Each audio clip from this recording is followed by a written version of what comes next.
खेतड़ी के अशोकनगर तन बांसियाल में देर रात आई तेज आंधी से पेड़ के नीचे दबने से 2 जनों की मौत हो गई, जिसमें से 11 वर्षीय बच्ची और एक महिला शामिल है। घटना को लेकर खेतड़ी के राजकीय उप जिला अस्पताल में ग्रामीणों ने हंगामा कर दिया। ग्रामीणों ने चिकित्सक पर लापरवाही और तहसीलदार के अभद्र व्यवहार करने का आरोप लगाया। मामला बढ़ता देख ग्रामीणों ने खेतड़ी के अस्पताल परिसर में धरना शुरू कर दिया और शव लेने से इनकार कर दिया। ग्रामीणों ने संबंधित चिकित्सक और तहसीलदार को निलंबित करने की मांग की।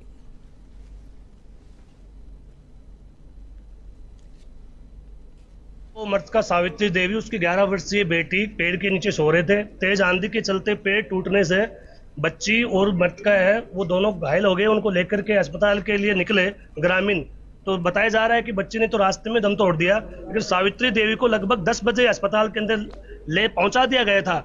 डॉक्टरों ने लापरवाही करते हुए ये बोला कि इसके कोई नॉर्मल फ्रैक्चर है, उस पर ध्यान नहीं दिया और बच्ची के पोस्टमार्टम की तरफ चले गए। 10 बजे की लाइव हुई, 1 बजे उनकी डेथ हो गई उपचार के अभाव में। यहाँ पे एक पेन किलर भी उनको नहीं दिया गया था, ना फर्स्ट एड दिया गया था। बदले में डॉक्टर कह रहे थे कि इसको कुछ नहीं होगा, आराम से है। वो लापरवाही बढ़ती गई। हम तो चाहते हैं कि ऐसी लापरवाही पहले भी हो चुकी है, पुनरावृत्ति न हो। आरोपी जो चिकित्सक हैं उन सबको सस्पेंड करो। सुनने में आ रहा है कि रात को जो डॉक्टर्स हैं वो मौके पे भी नहीं थे, उनकी ड्यूटियां लगी हुई है, वहाँ प्रजेंट है, कुछ शराब के नशे में थे। सुबह जब तहसीलदार साहब आए तो उनका बिहेव जनता के साथ में अच्छा नहीं है। झुंझुनू में चिड़ावा के लांबा गांव में जिला कलेक्टर की जनसुनवाई के बाद एक परिवार के घर में रोशनी आ गई। जानकारी के अनुसार जिला कलेक्टर चिन्मयी गोपाल ने पंचायत स्तरीय जनसुनवाई की, जिसमें स्थानीय निवासी भंवरी देवी ने घर में बिजली का कनेक्शन नहीं होने, टार्च की रोशनी में बच्चों को पढ़ाने की शिकायत की, जिसके बाद जिला कलेक्टर ने तुरंत बिजली विभाग के संबंधित अधिकारियों को निर्देशित किया।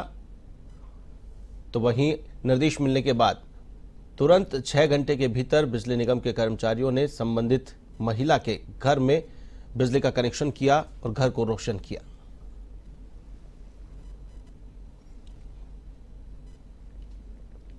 आज लांबा ग्राम पंचायत में ग्राम स्तर की जन सुनवाई थी, जिसमें कलेक्टर साहिबा ने निरीक्षण किया। उसमें उनके सामने ये भंवरी देवी ने अपनी उपस्थिति की है। उन्होंने अपनी समस्या बताई कि उनके कनेक्शन नहीं है, बिजली कनेक्शन नहीं है, जिसमें तत्काल उन्होंने आज ही कनेक्शन जारी करने का निर्देश दिए।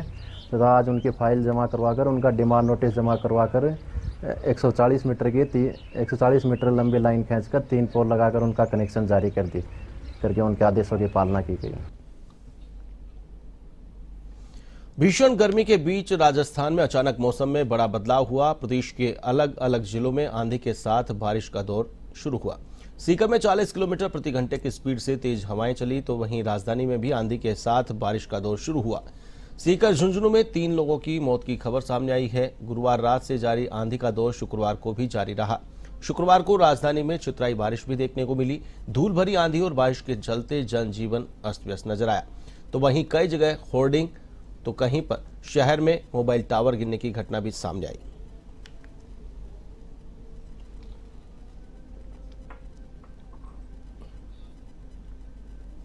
राजसमंद में तेज धूप के बाद दोपहर बाद शुरू हुई हल्की बूंदाबांदी ने समय के साथ मूसलाधार बारिश का रूप ले लिया, जिसके बाद तेज हवाओं के साथ केलवा, आमेट, दिवेर और रेलमगरा में मूसलाधार बारिश देखने को मिली। मूसलाधार बारिश के चलते दुकानों पर लगे टीन शेड उड़ गए और कई जगहों पर ओले भी गिरे।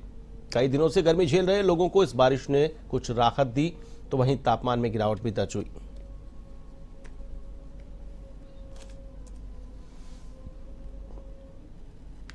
सवाईपुर क्षेत्र में शुक्रवार को धूल का गुबार छाया रहा, जिससे लोग चिंतित हो गए कि क्षेत्र में धूल भरी आंधी आ सकती है। शुक्रवार को मौसम बदलता देख कुछ ही देर में पूरे क्षेत्र में हवा के साथ धूल का गुबार छाने लगा, लेकिन 2-3 घंटे बाद धीरे धीरे मौसम साफ हो गया।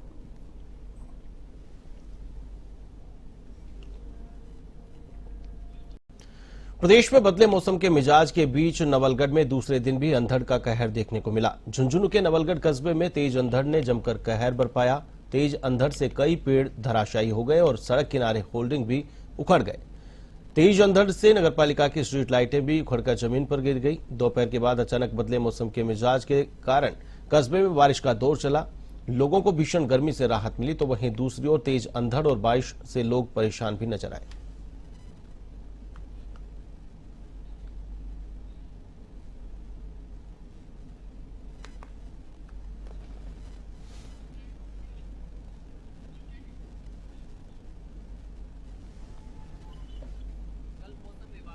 सूचना जारी की थी कि 48 घंटों में 50 किलोमीटर की रफ्तार से आंधी और बारिश और ओले आने की संभावना है। इसके साथ ही कल शाम को अचानक मौसम का मिजाज बदला, तेज हवाओं का रुख शुरू हुआ और कल रात में लगभग काफ़ी देर तक है वो तेज हवाएं चलती रही। फिर आज सुबह जैसे ही देखा आसमान में हल्के बादल थे, दोपहर में थोड़ी थोड़ी धूल भरी आंधी चल रही थी। जैसे ही 2 से 3 बजने के बीच आए एक तेज हवा के साथ तेज बारिश का दौर शुरू हुआ और तेज हवा इतनी तेज थी कि नवलगढ़ में काफी नुकसान हुआ। आपको बता दें कि नवलगढ़ नगर पालिका जो नवलगढ़ को उजाला करने के लिए अच्छे सपने दिखाती थी, एक हेरिटेज लुक बनाने के सपने दिखाती थी, उसकी सारी की सारी लाइटें धराशायी हो गई। प्रशिक्षु आईपीएस शरण कामले गोपीनाथ ने धार्मिक नगरी पुष्कर में अपना कार्यकाल सफलतापूर्वक पूरा कर लिया है, जिसके बाद उन्होंने 10 दिन के लिए पुलिस उपाधीक्षक कार्यालय में नियुक्त किया गया। नियुक्ति के बाद आईपीएस कामले ने पुलिस उपाधीक्षक विजय सांपला के नेतृत्व में डीवाईएसपी कार्यालय में कानूनी जानकारी हासिल की। पुलिसकर्मियों ने आपराधिक गतिविधियों सहित चुनावी, राजनीतिक, सामाजिक व धार्मिक कार्यक्रम, आंदोलन, चंद धाराओं में बढ़ते आपराधिक मामलों सहित अन्य मुद्दों के बारे में बताया। मीडिया से बातचीत में कामले ने अपराधियों में डर और आमजन में विश्वास के स्लोगन को चरितार्थ करने को अपनी प्राथमिकता बताया। मेरे हिसाब से जो प्राइमरी रिस्पॉन्सिबिलिटी है वो है प्रिवेंशन ऑफ क्राइम, और जो भी मैक्सिमम क्राइम है जो ज़्यादातर लार्जर सोसाइटी पे इम्पैक्ट करते हैं, तो उस पे मेरी पहली प्राथमिकता रहती है, मेरा फोकस रहता है। दूसरा है जो भी लॉ एंड ऑर्डर सिचुएशंस है उसको समझना, और जो भी law and order situation create हो रहे हैं उसमें पुलिस की भूमिका क्या है, इसका जो रोल है उसको समझना। उसके साथ साथ बहुत सारे जो इश्यूज है वो जो क्राइम्स है या कंप्लेंट्स है वो लैंड रिलेटेड है, कहीं ना कहीं लैंड से लिंक्ड है, तो मेरा फोकस यही रहता है कि उस नुआंसेस को समझना और जो कॉमन पर्सन होता है उसको लिसन करना भी एक बहुत बड़ी रिस्पॉन्सिबिलिटी है। चूरू में ढाढन डेवलपमेंट ट्रस्ट कार्यालय में द्वितीय राज बटालियन एनसीसी की ओर से चौथे वार्षिक प्रशिक्षण शिविर का आयोजन किया गया। इस मौके पर deputy camp commandant Sunil Kumar ने कहा कि शिविर में सभी जो भी सीखोगे ये आगे भविष्य में काफी काम आएगा। सभी लोगों को पूरी लगन व मेहनत से कार्य करने की बात कही। उन्होंने कहा कि मेहनत से काम करने पर सफलता जरूर मिलती है। साथ ही प्रशिक्षण से शारीरिक क्षमता बढ़ने और अपनी कार्यशैली में अपनी पहचान बनाने की अपील की। इस दौरान सूबेदार मेजर किशोर रायमांझी ने शिविर में 357 कैडेट्स के भाग लेने की जानकारी दी। शिविर के दौरान वॉलीबॉल, कबड्डी, खो खो, रस्साकसी सहित कई खेलों की प्रतियोगिताएं भी आयोजित की जाएंगी।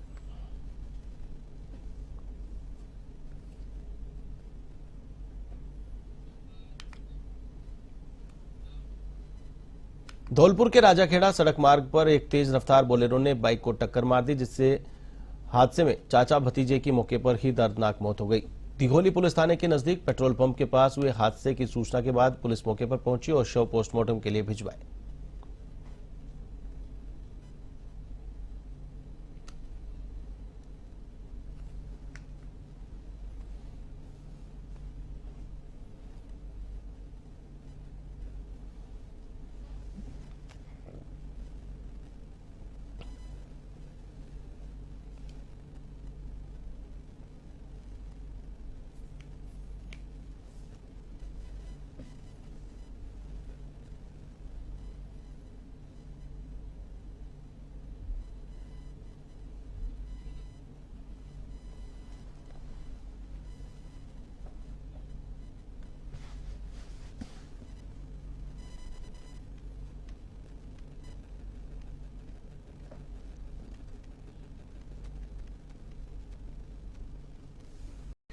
राजधानी में मुख्य सचिव सुधांशु पंत ने योजनाओं की प्रगति को लेकर महिला एवं बाल विकास विभाग की अहम बैठक ली। इस दौरान उन्होंने योजनाओं की प्रगति को लेकर अधिकारियों से फीडबैक लिया और महत्वपूर्ण कार्यक्रमों की जानकारी ली। बैठक की अध्यक्षता करते हुए उन्होंने अधिकारियों की योजनाओं के क्रियान्वयन में तेजी लाने के निर्देश दिए। निवाई में एक बार फिर खाद्य सुरक्षा टीम का एक्शन दिखा है और टीम ने मिलावटखोरों के खिलाफ एक्शन लिया है। एक के बाद एक कई छापेमार कार्रवाई की गई है, जिसके बाद मिलावटखोरों में हड़कंप मच गया। कार्रवाई के दौरान टीम ने विशेष अभियान शुद्ध आहार मिलावट पर वार के तहत निवाई औद्योगिक क्षेत्र में अशोका ऑयल तेल फैक्ट्री में कार्रवाई को अंजाम दिया।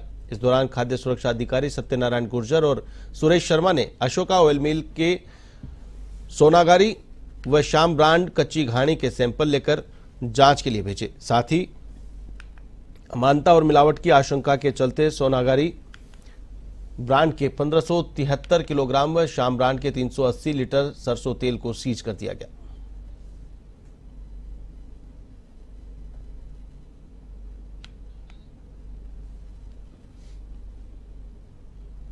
राजसमंद में क्वार्ट्ज, फेल्सपार और बजरी के बढ़ते अवैध खनन की शिकायतों पर जिला कलेक्टर डॉक्टर भंवरलाल सख्त हो गए हैं। उन्होंने इसे रोकने के लिए एसआईटी यानी स्पेशल इन्वेस्टिगेशन टीम को अलर्ट रहने के निर्देश दिए हैं। जिला कलेक्टर के निर्देश के बाद जल्द ही अवैध खनन के खिलाफ बड़ा एक्शन लिया जा सकता है, जिसमें एसआईटी केलवा क्षेत्र में चारागाह, बिलानामा खातेदारी जमीनों पर क्वार्ट्ज, फेल्सपार व बजरी के अवैध खनन पर कार्रवाई में तेजी लाएगी। साथ ही करोड़ों रुपए का स्टोन व बजरी चुराने वालों को भी चिन्हित किया जाएगा।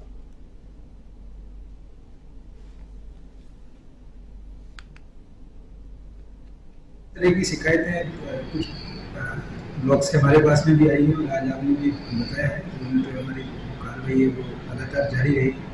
हम जल्द ही एसआईटी एक बार फिर से बैठक करके इसको रिव्यू करेंगे कि किस एरिया से ज़्यादा शिकायतें आ रही हैं और जो हमारे विभिन्न विभाग हैं वो संयुक्त रूप से इसमें अभियान चलाकर और मायने को शिकंजा कसने की कोशिश करेंगे। पिछले 3 माह से आमजन जिले में पेयजल की किल्लत का सामना कर रहे हैं। प्रशासन से लेकर नेताओं के आश्वासनों के बाद भी ये समस्या दूर नहीं हो रही। पेयजल की किल्लत का सामना देवली उनियारा के कई गांवों में लोग कर रहे हैं, जिसको लेकर भाजपा नेता विजय बैंसला ने शुक्रवार को जलदाय विभाग कार्यालय में पीएचडी और बीसलपुर पेयजल प्रोजेक्ट से जुड़े अधिकारियों की बैठक ली। विजय बैंसला ने अधिकारियों को देवली उनियारा में आ रही पेयजल समस्या से अवगत करवाया। पेयजल समस्या के निस्तारण के लिए विचार विमर्श किया गया। फिलहाल वैकल्पिक व्यवस्थाओं को लेकर भी बात हुई है।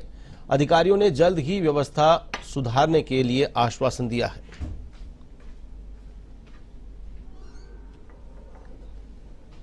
गर्मी चल रही है और भीषण गर्मी के चलते पानी की बड़ी किल्लत है, तो उसके लिए पूरे जल जीवन मिशन के कर्मचारी और पीएचडी के कर्मचारियों से मीटिंग हुई और डिटेल मीटिंग हुई। एससी वगैरह सब थे। जो दिक्कतें आ रही उनका भी हमने लेखा जोखा लिया और कब तक पानी आ जाएगा उसका भी लेखा जोखा लिया। फाइनेंशियल डिविएशंस हैं, उनके लिए प्रोक्योरमेंट का रिक्वायरमेंट है, वो भी आएगा, प्रोसेस में है। अपने नेशनल हाईवे जो है उनके साथ इंटरकनेक्ट है, रोड्स के नीचे से पाइप जाना है, टंकियां कनेक्ट होनी है। तो मैंने अभी नेशनल हाईवे दोनों लोगों से बात करी, प्रोजेक्ट डायरेक्टर्स वगैरह से। हमें काम जल्दी से जल्दी करना है जिससे जल्दी से जल्दी लोगों को पानी मिले। गर्मी बहुत है। जैसलमेर ने अपने पुरानी हवेलियां, सोनार दुर्ग और ऐतिहासिक गड़ीसर झील के कारण विश्व पटल पर अमिट छाप छोड़ी है। ऐतिहासिक गड़ीसर तालाब की सुंदरता को बनाए रखने के लिए शुक्रवार को जैसलमेर नगर परिषद ने स्वच्छता सर्वेक्षण 2024 का अभियान चलाया, जिसके तहत नगर परिषद आयुक्त, नगर परिषद कर्मचारी, सुलभ इंटरनेशनल की टीम, जैसलमेर दुर्गवासी, पूर्व नगर पालिका अध्यक्ष सुमार खान आदि समेत कई लोगों ने गड़ीसर तालाब के घाटों आदि की साफ सफाई की। नगर परिषद आयुक्त लजपाल सिंह सोढ़ा ने आम जनता से अपील करते हुए कहा कि गड़ीसर झील एक पुरानी और सुंदर झील है। कचरे को नगर परिषद के लगाए कचरा पात्र के डिब्बों में डालें।